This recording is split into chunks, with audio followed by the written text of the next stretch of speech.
Dark City is usually not concerned with reviews or criticisms of contemporary works. The world has an exhaustive supply of those. However, the darkness that surrounds this world has many tendrils that seep into the conscious mind. An opportunity has arisen to highlight one such insidious tactic. This is the sole purpose of this commentary. Free your mind with the truth.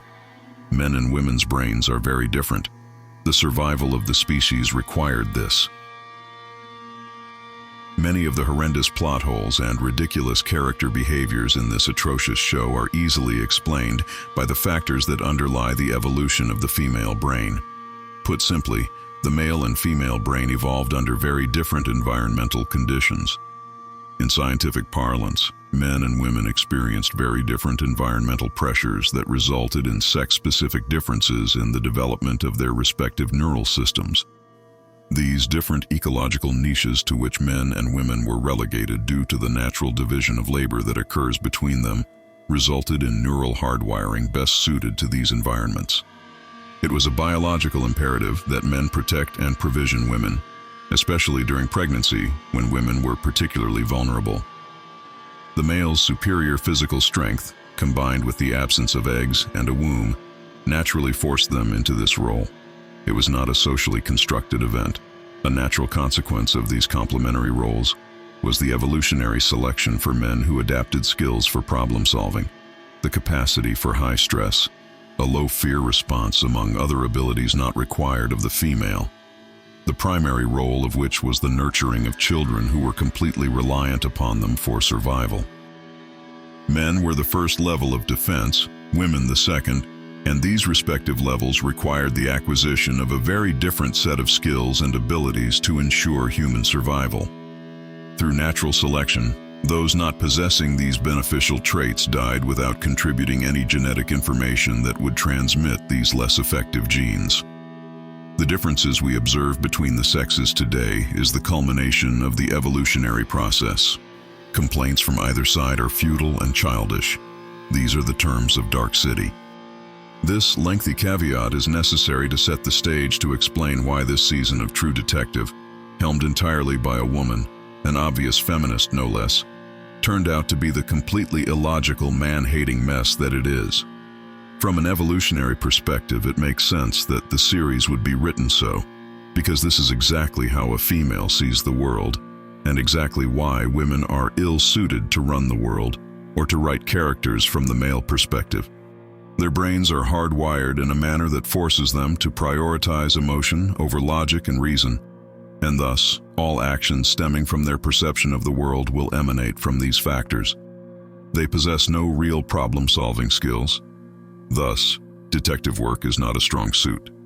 If we pay close attention, we will see that many of the behaviors displayed by the female detectives, written and directed by the female, are accurate when considered from this perspective. These behaviors are also very childlike in their depiction.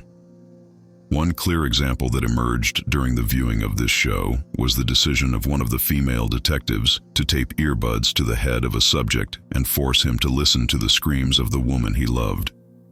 Of course, it was a man, and not a woman who committed the crime.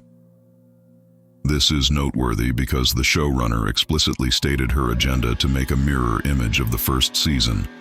However, she did not mirror the all-male criminal aspect from the first season. She left that the same because in her mind, like all women's, all men are bad and all women are good. Black and white thinking is the sign of low IQ thinking. They tortured this man, and they did so absent any real evidence that he was guilty of her death and without having established the circumstances of the crime. This reaction derived purely from emotion rather than a logical response required of a criminal investigation. If this kind of behavior was applied broadly to society, in other words, if women held this kind of power in the world, there would be no progress, no civilizations, and no order. It would be chaos. Other salient examples are evident throughout the show, and I plan to address them eventually. Most notably, show sends the message that all men are incompetent or evil, whereas all women are virtuous and victimized, but also paradoxically strong and capable of easily overpowering men when necessary. This message was firmly established within the first few minutes of the first episode. It continued with the love-making scene wherein the female overpowers and demeans the very weak male partner, and onward until the end, when all the men were easily rounded up and murdered by the throng of indignant indigenous females. Men bad, women good, it is that simple. This lack of logical ability or intellectual complexity exemplifies children, and apparently from this show's perspective, females. In the mind of a female writer, especially an unhinged feminist, this is how the world treats women.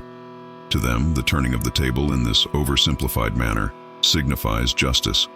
The audience is not even asked to consider that the killing of the girl might have been manslaughter rather than murder, or that at the very least, mitigating factors existed that demonstrated a less than black and white conclusion that an evil had been perpetrated by all of the scientists rather than just one. Such nonsensical scenarios highlights the limitations of female logic as well as their innate hatred of men.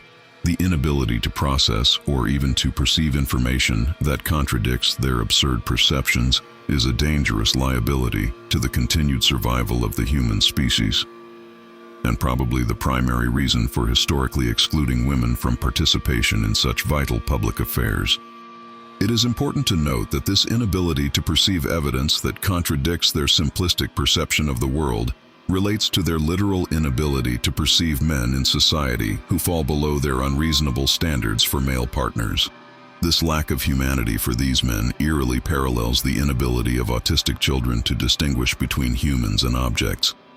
Research show that the autistic brain processes images of object and human beings the same, whereas the normally developed brain processes encounters with objects quite differently than human beings. Similarly, women do not perceive men who fall below their standards to exist. They do not perceive them to be human. This most likely explains the frequency of their commission of the apex fallacy in their reasoning, especially the unhinged feminists who conclude that since mostly men appear at the top of the social hierarchy, then all men have power. They are unable to perceive that most men, the 80% they deem to be unworthy of children or companionship, are at the bottom of the social hierarchy.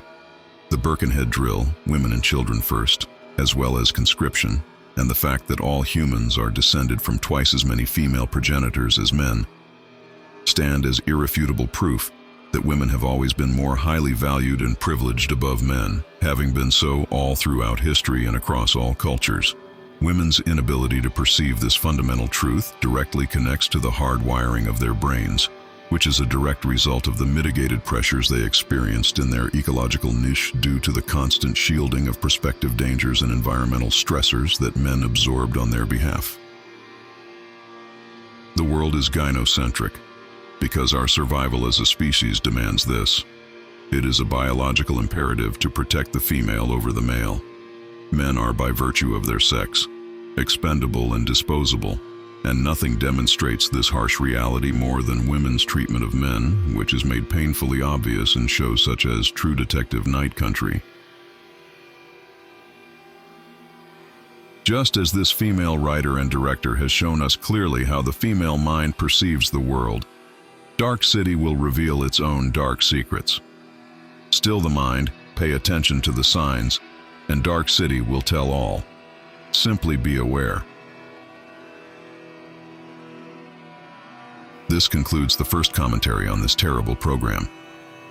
Those who want to know more should indicate their interest in the appropriate manner. Share the news with all, and be the light in the darkness.